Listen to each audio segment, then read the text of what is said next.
Assalamualaikum, salam Malaysia Madani. Kanta 744 dimulakan dengan rangkuman berita utama dalam segmen Esensi.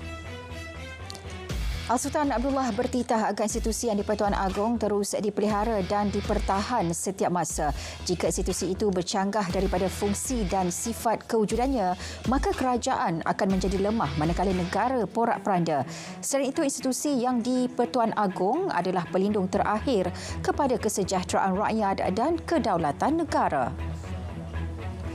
Sementara itu, yang di-Pertuan Agong sebab sehingga menitiskan air mata ketika bertitah pada Majlis Jamuan Negara sempena tamat tempoh pemerintahan baginda malam tadi. Sultan Abdullah menzahirkan rasa terima kasih kepada seluruh rakyat Malaysia yang sudi menerima kehadiran Seri Paduka dan Raja Permaisuri Agong. Malah seluruh rakyat diminta menjaga perpaduan dan semangat hidup bermasyarakat di negara ini sepenuh hati. Dalam pada itu, kembara Kenali Borneo tahun lalu membuatkan Al-Sultan Abdullah menginsafi hakikat bahawa kemuliaan peribadi seseorang bukan diukur daripada harta, wang ringgit, pangkat maupun darjat. Sebaliknya, kemuliaan diri diukur daripada kehidupan sederhana namun penuh dengan keikhlasan hati untuk hidup dalam masyarakat yang teguh bersatu padu. Seluruh pemimpin negara diharap sentiasa ikhlas mendekati rakyat dengan membina jambatan perpaduan merentasi segala bentuk perbezaan dan rintangan. Ketika sembah ucapan pada Majlis Jamuan Negara sempena tamat pemerintahan yang di-Pertuan Agong, Perdana Menteri yakin seluruh rakyat merasai hikmah keadilan dan kebijaksanaan yang di-Pertuan Agong. Keprihatinan Al-Sultan Abdullah dan Raja Permaisuri Agong terhadap kebajikan rakyat jelata juga melangkaui batasan biasa antara raja dengan rakyat. Dalam perkembangan lain, Perdana Menteri berkata sebarang langkah dan cadangan bagi memansuhkan pencen wakil rakyat dan menteri memerlukan pindaan Perlembagaan Persekutuan. Perlembagaan tidak membolehkan pembatalan dilakukan ke atas apa yang telah dipersetujui sebelum ini. Apa yang dilakukan ialah memulakan peraturan baharu yang boleh berkuat kuasa setelah diputuskan bagi jawatan baharu termasuklah jawatan politik. Sementara itu, ahli politik atau pekerja kerajaan yang menerima beberapa pencen wajar memilih hanya satu pencen sahaja dan menolak yang lain. Langkah itu dilihat sebagai memenuhi tanggungjawab moral mereka. Ia juga wajar memandangkan terdapat bekas menteri, menteri besar dan pegawai kerajaan yang menerima 3 hingga 4 pencen. Kita ke perkembangan tanah runtuh di Blue Valley, Cameron Highlands. Kesemua 5 mangsa selesai ditemukan setelah mayat terakhir wanita warga Myanmar dikenal pasti Om Yu berusia 37 tahun ditemukan petang semalam. Ketua Polis Daerah menyatakan kesemua identiti mangsa akan dimaklumkan kepada saudara mara terdekat dan kedutaan Myanmar. Lembaga siasatan ditubuhkan Tentera Darat bagi mengenal pasti punca kes lemas membabitkan 3 mangsa di kolam latihan kamp tentera di Temerloh, Pahang. Menurut Panglima TDM, lembaga siasatan itu bakal dibentuk dalam masa terdekat dianggotai pegawai dan pakar. Siasatan meliputi pelbagai sudut termasuk faktor pengawalan dan fasiliti di kawasan terbabit. Sementara itu, jenazah salah seorang kanak-kanak lemas selamat dikebumikan di tanah perkuburan Islam Mukim Badak Melawi Bacok malam tadi. Suasana hiba mengiringi pengebumian jenazah Aiman Syafiq Sudirman 11 tahun. Sementara itu, nenek mangsa Zainab Daud hairan dengan tindakan Aiman membuang gambar miliknya sendiri. Perbuatan itu dilakukan selepas pulang bercuti ke rumahnya di Kampung Badak minggu lalu. 9 pusat hiburan dan karaoke di Klang diserbu 22 GRO warga Vietnam, Thailand, Indonesia dan Kemboja termasuk individu tempatan dicekup ketika sedang asyik melayan pelanggan. Anggota Jabatan Siasatan Jenayah Bukit Aman turut menahan 4 pengurus premis warga tempatan. Siasatan mendapati GRO dibayar sekitar RM800 hingga RM5,000 berdasarkan saiz keluasan bilik layanan pelanggan. Daripada 299 individu yang diperiksa, 43 daripadanya ditahan atas pelbagai kesalahan. Di Pulau Pinang, taktik menyorokkan ganja dalam kubur Cina bagi mengelak dikesan polis terbongkar. Ia susulan penahanan 2 lelaki tempatan dalam serbuan berasingan di Mount Erskine, Pulau Tikus. Nilai keseluruhan ganja yang dirampas lebih RM400,000. Kedua-dua suspek direman 7 hari bagi membantu siasatan. SPRM dibenar menyambung reman bekas setiausaha politik kepada bekas menteri dan ahli perniagaan bergelar Datuk Seri.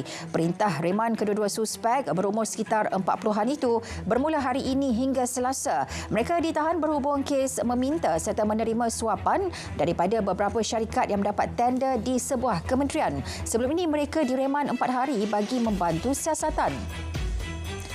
Beralih ke perkembangan banjir, 4 negeri masih terjejas melibatkan Kelantan, Terengganu, Pahang dan Johor. Di Kelantan, situasi banjir hampir pulih. 43 orang berlindung di PPS SK Lalang Pepuyu di Tanah Merah. Di Dungun, Terengganu, hujan yang masih berlaku di beberapa kawasan menjadikan 2 lagi PPS dibuka. Keseluruhan 14 PPS diaktifkan menempatkan 1,378 individu daripada 400 keluarga. Lain pula di Pahang, penduduk terjejas kekal 28 orang melibatkan daerah Rompin. Menurut portal info bencana JKM, kesemua mereka kini berlindung di Balai Raya Kampung Rekoh dan SK Buloh Nipis. Jumlah penduduk terjejas banjir di Kota Tinggi dan Mersing kekal 235 orang di 2 PPS iaitu di Kompleks Taman Negara Endau Rompin dan di PPS Sekolah Kebangsaan Mawai. Tunku Mahkota Johor, Tunku Ismail Sultan Ibrahim akan dilantik pemangku Sultan dalam Majlis Istiadat Pelantikan di Istana Bukit Sirin, Johor Bahru hari ini. Istiadat itu akan berlangsung di hadapan Sultan Johor, Sultan Ibrahim Almarhum Sultan Iskandar sambil disaksikan paduka anak dia lain. Pelantikan dibuat susulan keberangkatan Sultan Ibrahim yang akan bersemayam di Istana Negara mulai 31 Januari bagi melaksanakan tanggungjawab sebagai Yang di-Pertuan Agong ke-17 untuk tempoh 5 tahun. Program Kampung Digital berpotensi untuk dilaksana di seluruh negara jika ia berjaya dilakukan di Melaka. Menteri Komunikasi berkata pihaknya sedia untuk membantu kerajaan negeri membangunkannya yang dilihat sebagai sebuah projek moden sesuai dengan perkembangan semasa. Perbincangan mengenainya turut dibuat menerusi pertemuan dengan Ketua Menteri Melaka. Semua sekolah diarah patuhi garis panduan berkaitan penyaluran bantuan awal persekolahan kepada murid. Justru bantuan RM150 perlu diberi secara penuh tanpa sebarang pemotongan.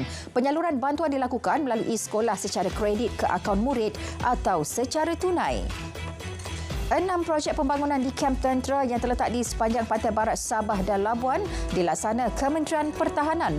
Menurut Timbalan Menteri, projek itu bertujuan meningkatkan kebajikan anggota tentera serta mewujudkan persekitaran kondusif. Antaranya membina 123 rumah tentera Angkatan Tentera pelbagai kelas di kamp pangkalan TUDM di Membedai Labuan yang dijadual siap Mac 2025. Jajahan Jeli merekodkan jumlah bilangan ketua isi rumah KIR miskin dan miskin tegar terendah iaitu 2,710 berbanding 9 daerah lain di Kelantan. Pengarah Pembangunan Negeri berkata Kota Baru paling ramai KIR yang dikategori miskin apabila kira-kira 15,000 berdaftar dengan IKASih. Justru orang ramai yang berada di bawah paras pendapatan kemiskinan digalak mendaftar IKASih atau padu bagi mendapat faedah dan bantuan kerajaan. 200 petak niaga dijangka mula ditawarkan minggu depan bagi 5 tapak bazar Ramadan tahun ini di Putrajaya. Presiden Perbadanan Putrajaya menyatakan pihaknya telah menerima 700 permohonan penyewaan tapak bazar Ramadan tahun ini. Tapak bazar terbesar terletak di Presin 3, manakala lokasi lain di Presin 11 dan 14. Perbadanan Bekalan Air Pulau Pinang memaklumkan gangguan bekalan air berjadual dijangka berlaku bermula malam esok berikutan kerja pengalihan dan sambungan paip 600 mm yang merentasi Sungai Prai, Butterworth. Gangguan bekalan air bermula pada 11.30 malam dan melibatkan pengguna di daerah Barat Daya. Pemulihan bekalan air untuk 84% daripada 120,000 pengguna terjejas dijangka selesai pada 3.30 petang Selasa. Jalan Persekutuan Lebuh Raya Kuantan Segamat Seksyen 102 di Pekan yang ditutup kepada semua kenderaan akibat jalan mendap sejak 7 Januari lalu dibuka semula semalam. Kini jelas JKR, pemasangan Jambatan Bailey siap dilaksanakan. Jambatan itu dibuka secara 2 lorong kepada kenderaan dengan maksimum muatan hingga 20 tan serta had kelajuan 30 km sejam. Lebih 25,000 muslimin dan muslimat membanjiri dataran Labuan malam tadi sempena program Labuan Berselawat bersama-sama penceramah Nusantara Profesor Dr. Abdul Somad. Program dianjurkan sempena sambutan 40 tahun wilayah Persekutuan Labuan yang akan disambut pada 1 Februari. Majlis turut dihadiri warga Sabah, Sarawak dan Brunei. Pengekalan OPR bakal merangsang pertumbuhan ekonomi dan memastikan sasaran KDNK tahun ini mampu dicapai. Penganalisis ekonomi berpendapat, keputusan itu dibuat mengambil kira penilaian inflasi serta prospek pertumbuhan ekonomi global dan domestik.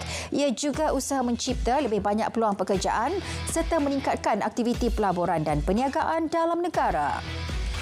Dalam pada itu, pasaran getah tempatan dijangka stabil minggu depan. Ia disokong permintaan kukuh walaupun stok agak terhad berikutan musim hujan. Sepanjang minggu ini, pasaran getah tempatan kebanyakannya positif dengan latex pukal melonjak sebanyak 5.56%.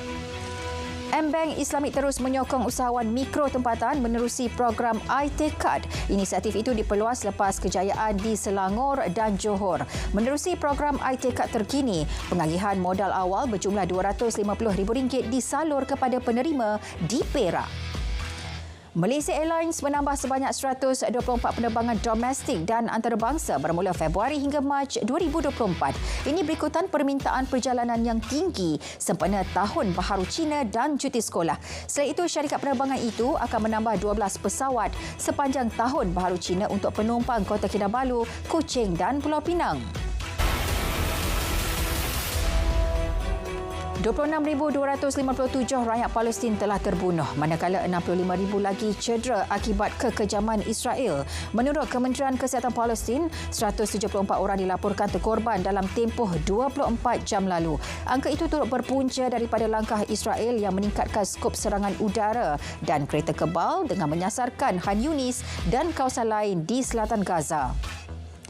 Sementara itu, di Jenin Tebing Barat, penduduk sekitar menghadiri Majlis Pengebumian Rakyat Tempatan Qassam Yassin.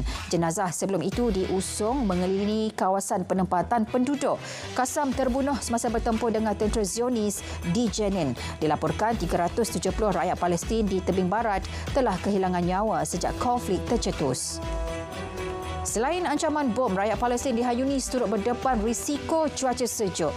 Reem Abu Tair dan 3 anaknya yang melarikan diri dari kekejaman Israel di Khan Yunis cuma bertahan dengan memakai baju sejuk.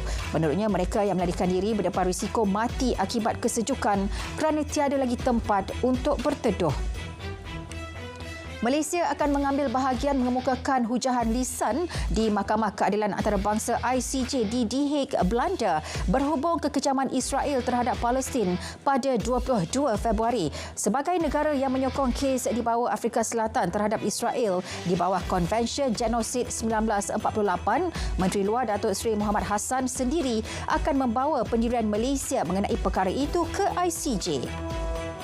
Sementara itu, ribuan orang berarak di tengah bandar Madrid sebagai tanda solidariti dengan nasib penduduk Gaza.